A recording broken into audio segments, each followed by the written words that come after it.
News that's transparent, truthful, and timeless. This is the World Telegram News at 8. It's Monday, May 5th. Here are the headlines on our radar. Preparations are being made ahead of the election of a new pope this Wednesday. It'll all take place at the Sistine Chapel, where if things go according to plan, the newly installed chimney will spew white smoke. There are 10 cardinals in the running, majority of them coming from Italy, while other notable ones come from the African nations, the Philippines, France, or Hungary. It's the end of an era in finance, as Berkshire Hathaway's Warren Buffett says he's going to retire at the end of the year. In a meeting with shareholders on Saturday, he announced that he'll be replaced by Vice Chairman Greg Abel as the new CEO. Warren Buffett had been CEO since 1970. President Trump has signed a new executive order that would withdraw funding from NPR and PBS after also withdrawing funding from Radio Free Europe and Radio Free Asia. Trump says he's doing this because he believes PBS and NPR are biased in their reporting. The White House said that the outlets delivered woke propaganda disguised as news. The order told the Corporation for Public Broadcasting, who funds several public radio and TV stations, to stop funding PBS and NPR, who produce a lot of the content to be played on some of these stations, which they refer to as member stations. It's expected to have an effect not only on their news offerings, but also on children's shows like Sesame Street. PBS and NPR executives say they're looking at legal ways to fight back. Germany is electing a new chancellor again. Friedrich Merz is expected to enter the role tomorrow after dethroning current Chancellor Olaf Scholz, who replaced Angela Merkel in 2021. This year's election happened early in Germany because of disputes within the country's coalition government stemming back to last November. This resulted in a vote of no confidence against the government last December.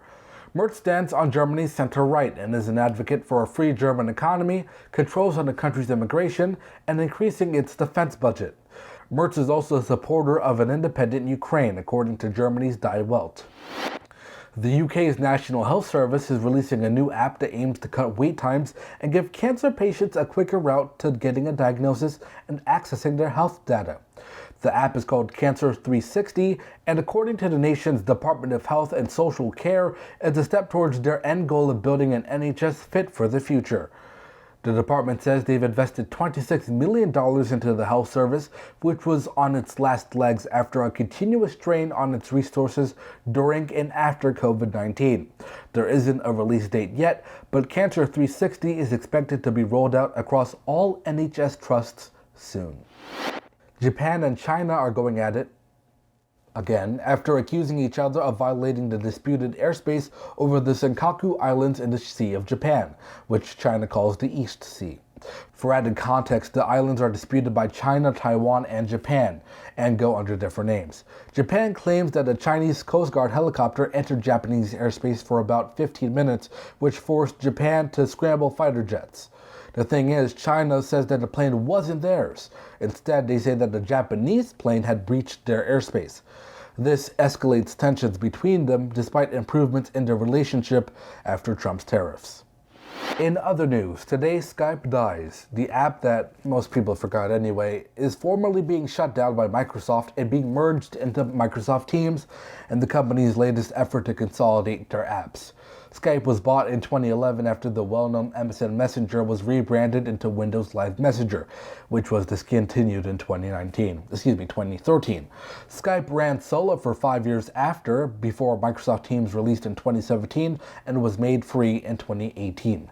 Since then, users of Skype have dipped as people switched to Discord, Slack, Zoom, Google Hangouts, which is now Google Chat and Google Meet, and Microsoft Teams, especially after the COVID-19 pandemic. And the World Telegram News has learned that if you have an LG phone, you won't be able to update your phone anymore. On June 30th, the company will be shutting down their Android update servers, which will leave people with LG phones without over-the-air security or feature updates. Once again, the servers for LG's Android updates will be shutting down on June 30th of this year. The company had abandoned the smartphone market in 2021. With the latest from the World Telegram News, I'm Edvardy Jackson. Take care of yourself.